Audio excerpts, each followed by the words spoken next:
Throughout history, religious institutions have served as both moral authorities and, at times, unwitting or willing accomplices to criminal enterprises.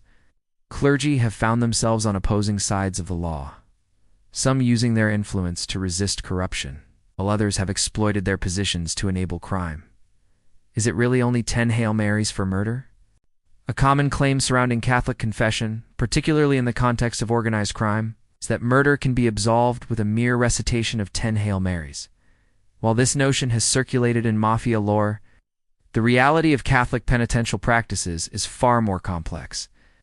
In Catholic teaching, confession requires sincere contrition, the verbal acknowledgement of one's sins, and an act of penance assigned by the priest. The severity of the sin dictates the depth of the penance. Murder, classified as a mortal sin, necessitates profound repentance, often including acts beyond prayer, such as restitution, moral reform, and deep spiritual reflection. Historically, some priests, particularly in mafia-controlled regions, may have given lenient penances to criminals, either out of fear or complicity. In such cases, the sacrament became more about maintaining relationships than enforcing genuine moral accountability. However, this does not represent official Catholic doctrine, which insists that absolution requires true remorse and a commitment to change. The myth of 10 Hail Marys for murder likely stems from cases where priests issued disproportionately light penances in crime-ridden communities. Yet in proper Catholic practice, absolution is not a transaction. It demands the sinner's sincere effort to seek moral reform. Clergy who enabled criminal activity: Father Richard Brinkley and Prohibition-era bootlegging. During Prohibition in the United States, the demand for illegal liquor fostered deep connections between organized crime and various institutions. Father Richard Brinkley, a Catholic priest in Chicago, allegedly used his parish connections to facilitate the smuggling of alcohol, offering sanctuary to bootleggers in exchange for financial support for his church. His role highlights the complicated morality of clergy caught between economic survival and ethical compromise. Cardinal Marcinkus and the Vatican banking scandal.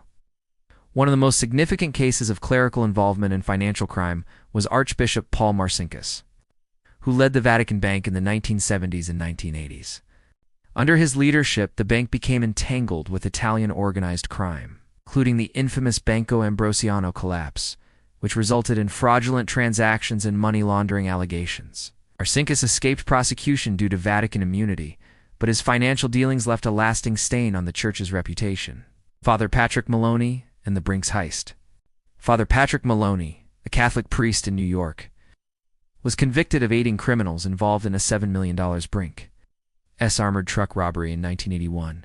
He was accused of sheltering fugitives and laundering stolen money through his parish. Maloney claimed he was helping poor parishioners, yet his actions demonstrated how religious figures could be drawn into criminal networks under the guise of charity. Clergy who resisted criminal activity: Father Giuseppe Puglisi versus the Sicilian Mafia in Sicily, where the mafia held considerable power. Father Giuseppe Pino Puglisi stood against organized crime. As a priest in the rough neighborhood of Brancaccio, Palermo, he openly challenged the mafia's influence over local youth, urging them to reject a life of crime.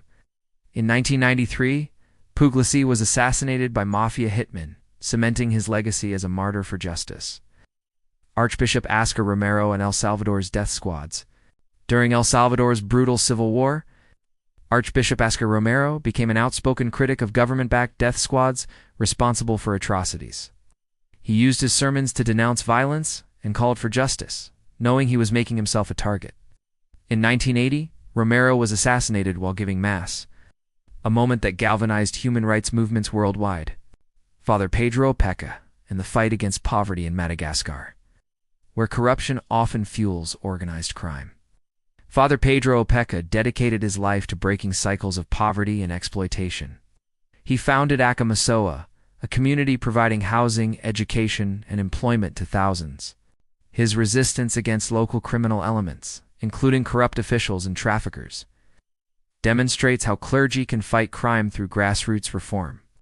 The involvement of clergy in criminal activity, whether as enablers or resistors, underscores the complex interplay between faith, morality, and power. While some clerics have succumbed to corruption, others have courageously opposed criminal forces at great personal risk.